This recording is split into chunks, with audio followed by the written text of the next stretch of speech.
गोजोन बेलासिनि बयनिसिमबो खुलुमहरबाय। लोगोसे बे समाव आङो नोंथांमोननि गेजेराव मोनसे गोदान भिडिअ लानानै फैदों। नोंथांमोना भिडिअखौ फारियै जोबजासिम नायलांदो।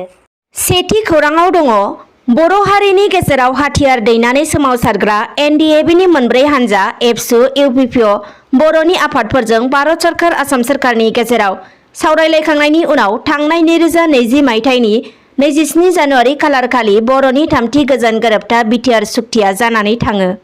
बिटिआर सुक्ति जाखांनायनि उनावनो बर' हारिनि थाखाय आखायाव हाथियार दैनानै सोमावसारग्रा NDFBनि मोनब्रै हानजायाबो गुदु हाग्रानिफ्राय न' फारसे फैफिननो हानानै आलो गोजोनै नखरनि सुबुंफोरजों थानानै समाजजों गोरोबनानै संसार जाफिननो हानायनि राहाखौ मोननो हाबायमोन। बे समावनो मोनसे दुखुनांथाव बिखा खामथावथाव खौरां मोननो हादोंदि जाय समाव हाग्रा गुदुनिफ्राय उदां अख्राङाव NDFBनि मोनब्रै हानजायाबो ओंखारबोनानै गावनि नखर समाजजों गोजोनै थाफैनो खाबु मोनबाय। नाथाय दुखुनांथावा बेसोदि बर' हारिनि थाखाय आखायाव हाथियार दैनानै हाग्रायाव थानानै सोमावसारग्रा NDFBनि सासे सोद्रोमाया दिनैसिमबो बिटिआर एकर्ड जानाया 2 बोसोर जानोसै समावबो न' फारसे गिदिंबोफिननो हायाखै। थारै बे खौराङा नखरनि सुबुंजों लोगोसे बर' हारिनि गासै सुबुंफोरनि गोसोआव जोबोर दुखु मोननाय सोमजिहोदों। मोनथिनो मोननाय बायदिब्ला चिरां जिल्ला रुनिखाता पुलिस थानानि बेन्दोंआव थानाय लाइमुथि ओनसोलनि निज्रागुरि गामिनि थागिबि दिपेन बसुमतारीनि फिसाज्ला एलसन बसुमतारीया थांनाय 2014 मायथाइनि 15 आगस्ट खालिनो NDFB आफादाव लाइमुथि दखाननिफ्राय बर' हारिनि थाखाय जुजिनो हाग्रायाव थांदोंमोन आरो मिन्थिनो मोननायाव बिथाङा बेनिफ्रायनो म्यानमार हादराव बारलाङो।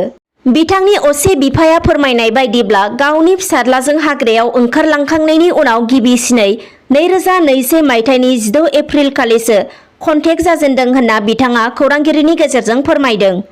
बिथांनि असे फिसाज्ला एलसन बसुमतारीया बिफाजों फनाव रायलायनाय समाव बुंहरदोंमोन दि म्यानमार हादराव गाव सासे मालिकनियाव दङ आरो बे मालिकनिफ्राय एसे रिन जानानै दङ। जायनि जाउनाव मालिकआ रिन लानायनि जाउनावनो गावखौ हगार हराखै आरो बे रिनखौ सुख'लाङाब्ला गाव गबोनाय नङा होननानै बिथां एलसना बिफानि सिगाङाव बुंहरो।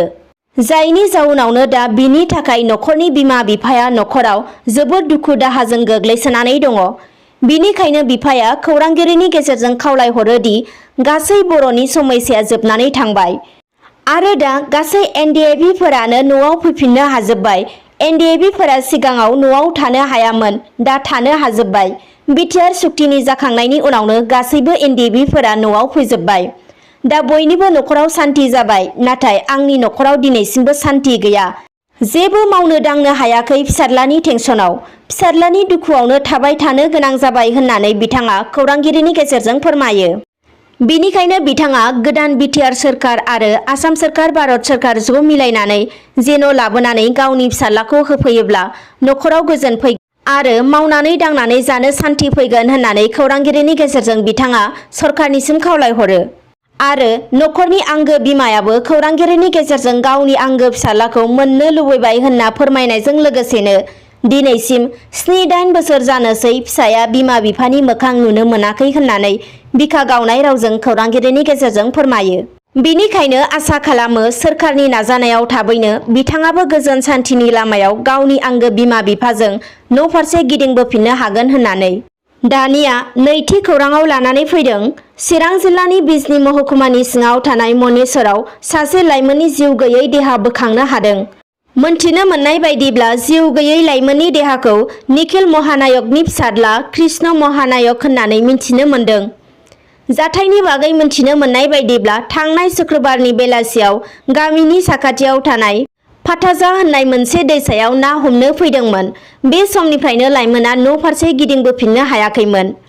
बे समावनो खौरां मोननो हादोंदि ओनसोलनि थागिबि सुबुंफोरा फाथाजि दैसायाव दुगैनो थांनायाव जिउ गैयै बे लाइमोननि गोथै देहाखौ नुसनो आरो नखरनि सुबुंफोरजों लोगोसे पुलिस बिफाननो खौरां हरो। लोगो लोगो जाथाय थिलियाव चिरां पुलिसा नुजाथि हैनानै लाइमोननि जिउ गैयै देहाखौ बोखांना काजलगाव GSB देहा फाहामसालियाव पस्टमर्टमनि थाखाय दैथायहरनाय जाबाय होनना खौरां मोननो हादों। दानिया थामथि खौराङाव फैबावदो लकडाउननि समाव बिमा बिफाखौ हेफाजाब होनो सिगांबोनायखौ नुनो मोन्दों गसाइगाव महकुमानि सिङाव थानाय दरसे गामिनि सासे कलेजाव फरायफुबाय थानाय फरायसाखौ। लकडाउननि समाव ओरैनो थायालासेनो गावनि बिमा बिफाखौ नखर दैदेननायाव रांखान्थियारि मदद होनो थाखाय बे फरायसाया लाजिनाय गिनायखौ नागारनानै गंसे गला दखान होदों, जेराव बे गलायाव फरायसाया गोबां रोखोमनि मुवा बेसाद जेरै बरा पक'रा सावनाय, साहा, चाउमिन, गुगुनि बायदि बायदि फाननानै रांखान्थियारियै नखरखौ दैदेननो बिमा बिफाखौ मदद होनायखौ नुनो मोन्दों। बेयो थारैनो जोबोर मोजां हाबा आरो बाख्नायजाथावनि बाथ्रा। दानिया ब्रैथि खौराङाव फैबावदो। 17 बोसोर बैसोनि सासे लाइमोन हिन्जावसाया जिन्स लंपेन्ट गाननायनि दायाव गावनि असे बिबौजों बुथारजादों। मोनथिनो मोननाय बायदिब्ला हिन्जावसाखौ गावनि असे बिबौआ गोबाव समनिफ्रायनो जिन्स लंपेन्ट गाननायनिफ्राय बादा होबोबाय थादोंमोन। नाथाय हिन्जावसाया बिबौनि खोथाखौ मानियैयाव बे हिन्जावसाखौ सानै बिबथैजों लोगो नांनानै बिबौआनो बे हिन्जावसाखौ बुथारो होनना खौरां मोननो हादों। गुबुन फारसेथिं मोनथिनो मोननाय बायदिब्ला हिन्जावसाखौ गोबाव समनिफ्रायनो जिन्स लंपेन्ट गाननायनिफ्राय बादा होबोबाय थादोंमोन आरो बे जाथाया थांनाय 19 खालार खालिनो जानानै थांदों। बे जाथायनि उनाव जेब्ला हिन्जावसानि गोथै सह'खौ उत्तर प्रदेशनि देवरिया जिल्लानि सिङाव थानाय गंसे दालाङाव जेब्ला मोनो, अब्ला गासै जाथाया सोराङाव फैयो। मख'नो गोनांदि हिन्जावसानि जिन्स लंपेन्ट गाननायखौ नखरनि सोद्रोमाफोरा गनायनो हायैयाव बिबथै आरो बिबौमोनहा जोबोर गाज्रियै बुग्लिदोंमोन आरो उननि समाव हिन्जावसाया फाक्कानि वालआव नांनानै जोबथा हां बोदोंमोन होनना खौरां मोननो हादों। दा जाथायनि दायनिगिरि बिबौजों लोगोसे सासे सुबुंखौबो हमनो हायो होनना सुलुङा फोरमायदों। 5थि खौराङाव फैबावदो।